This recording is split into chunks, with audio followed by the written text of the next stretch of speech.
Morning, Darlyn. Good morning, ma'am. Okay, Darlyn, can you tell me about yourself?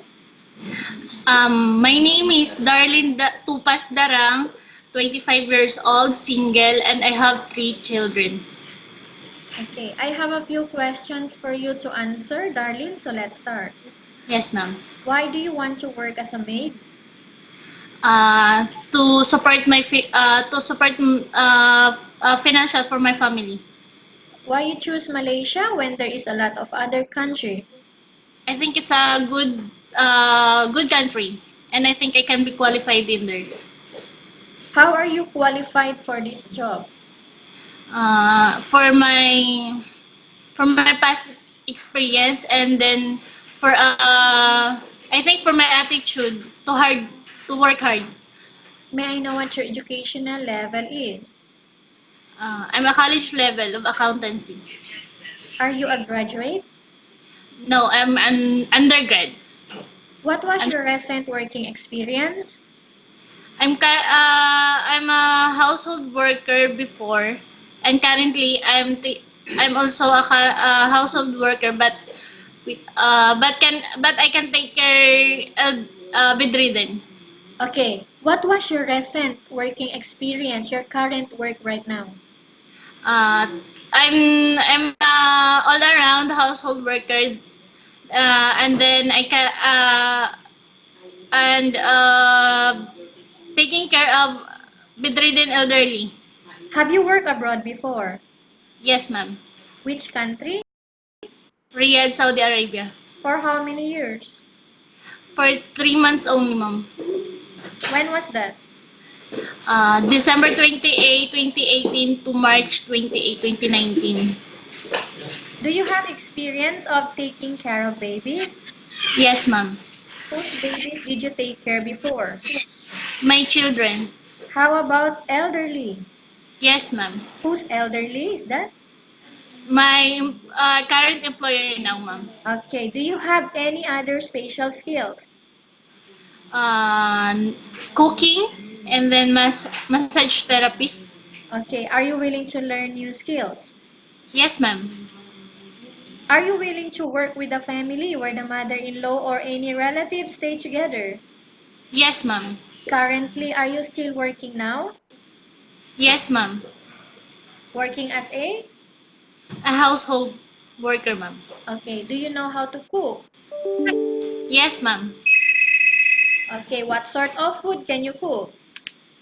Only Filipino dish and a little bit of Western dish. Are you aware that you will have to do washing, cleaning, ironing, and cooking? Yes, ma'am. From all the house chores that I have mentioned to you, like washing, cleaning, ironing, and cooking, which do you like most?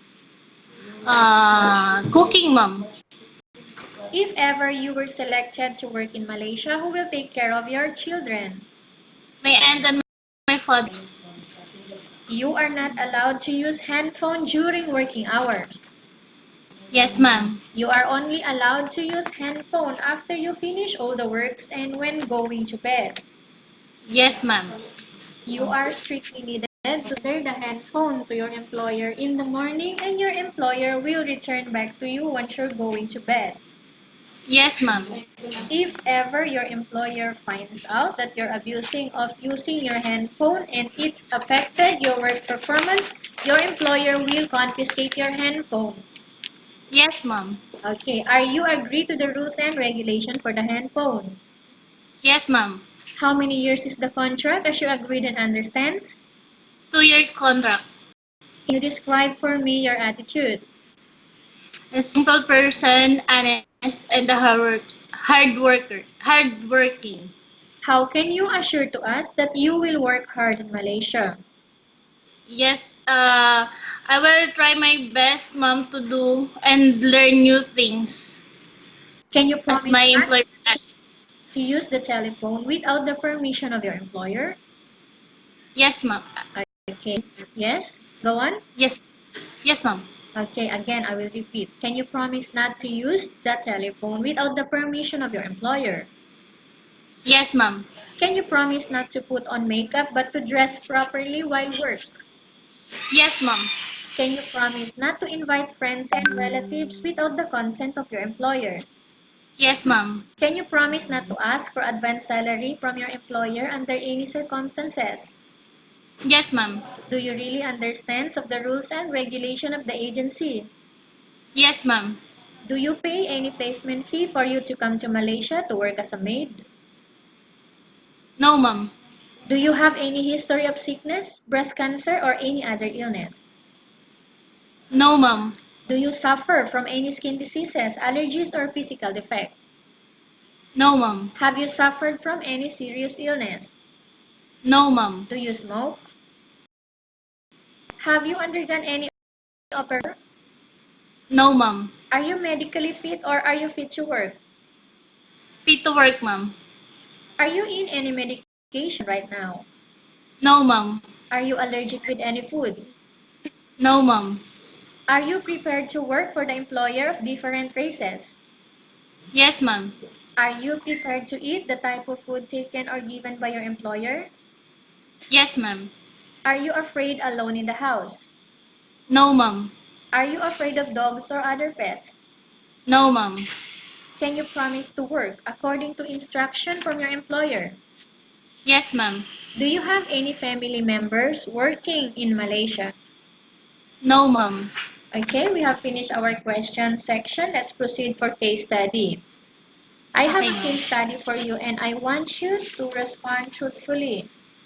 Yes, ma'am. Okay, Darlene, upon arriving in Malaysia within 6 months only. Okay, Yes. example, one of your family members passed away. What will you do?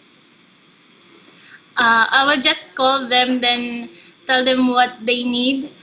Uh, Talk to them that I won't. I'm not allowed to go home. Then just send money to them to help. Okay. If in case your employer is watching you right now, what do you want to tell them? Hello. Good morning, mom or sir.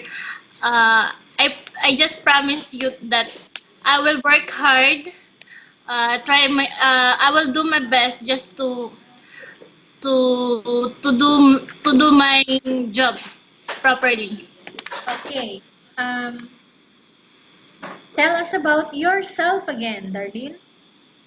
I'm Darlyn Darang. I'm Darlyn Tupas Darang, 25 years old, single, and I have three children. And why do you want to work in Malaysia as domestic helper? I want to work in Malaysia for financial support to my family. Okay, thank you very much, Darlene. We will update to your agency if there is any selection made by the employer. Okay, ma'am. Thank you, ma'am.